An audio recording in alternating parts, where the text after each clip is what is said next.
to decide, we should decide. You know, as I've been a professor, I've been teaching executive and telling them, is the executive deciding or pressure is deciding? So the pressure to have IBC should not make a decision. Because if we make a decision out of pressure, Fred, let's look when we go back. People have died because of IBC. People have really lost property, displaced. You know, Fred, even me in 2007, I live in Magongo. I was having even the Bluetooth on my ear. When Kibaki was announced president, then I said, Kibaki ashachukua. I ran, my phone fell down, the Bluetooth was down, I ran away from my family for 1 week because people couldn't take it. My family was affected. I remember that many people in this table, even Mheshimiwa here can tell you that all of us were affected directly in one or the other. So we should not be in a hurry to make a shambolic IEBC just because we are being told we have no time. And let me tell you what, Fred, the lateness was a strategy by the president to box us that we are under pressure, then give us a bad IBC, then we say there's no time, let's just accept. No, we can't.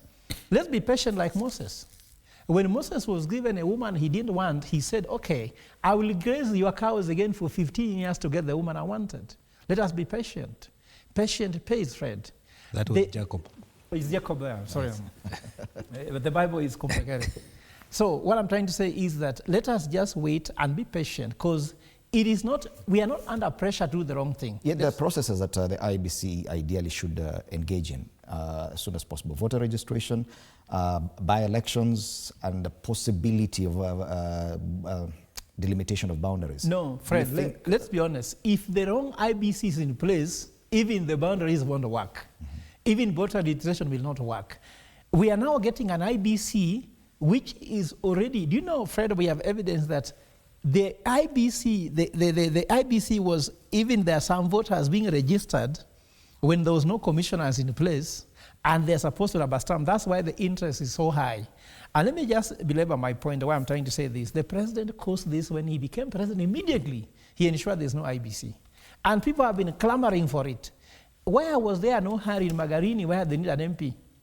Where there was no hurry, where some people have lost MCS they have never seen their representatives for long? Why is it only urgent for the president to be elected? And Fred, this is a political process. There are more serious issues we need to solve. So according to me, the president created this crisis by himself. Let me tell you also that I'm a petitioner. There's a petition I have in court that was supposed to stop these people from being vetted. Also, we have been given our orders. We are waiting for hearing as well. And one of our main problems with this thing was, I know the one that Boniface Mwangi and his team brought the issue of bringing in somebody last minute. Our main argument was concurrence and consultation. Remember, I blame Raila Odinga for having abandoned his role, because when Raila took us to the street, he said, open the server. Opening the server required the reform of IBC. NADCO report, the parliament spent over 800 million shillings in people sitting in bombers, then I don't know what, launching KCC. So there was supposed to be that when the president is appointing these people, there was supposed to be a concurrence between the president and leader of Azimio. And since Raila left us and joined the president, I was thinking they were supposed to involve either Kalonzo Musyoka or the current leaders of Azimio that is at the moment. Now, that has not been there. When Kalonzo was in court, we would tell Kalonzo, you're the one delaying IBC, oh, Ruto has paid for you, you visited State House. But the truth of the matter is that Kalonzo was simply trying to say that let's follow the process, because it's not about the results of getting a list of 9 people or 7 people. The issue is follow the process so that the process can actually be protected. Okay. So Kenyans... What do you say to the suggestion by Bwana Mutambu that this could be a plan or a conspiracy to delay the date of the election? That probably there are people who are not comfortable with that date, and possibly without an IEBC in place, that could be the plan to delay the elections. According to me, it's better to have an election even delayed, but to have it right. Because according to me, Kenyans have decided, and overwhelmingly, I was in Mombasa, I was in Kisumu, I was actually also in Machakos. Kenyans are simply saying that they don't want William Ruto. And just let me finish. Uh-huh. Let me finish.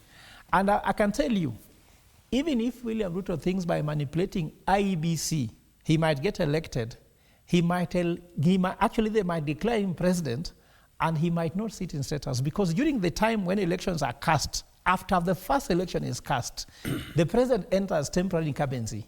He cannot make some executive decision. He will be sworn in under his bed, not in open air. And I can tell you that Kenyans have decided, let him just give us the right IBC. And let me end by saying, how can we cure this problem?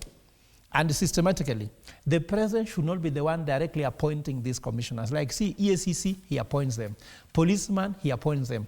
All these things going to one person making all these appointments, and I'm sure, Mr. Gakwaya, when you guys go to Parliament, there should be a reform to allow independence of this institution, because IBC begins the word independent, and the most important word in IBC is the word independent. Okay. And so long as the independence is not there, people cannot have faith in it. Gakwaya, what do you say to the possibility that this could affect the date of the election, the general election in 2027?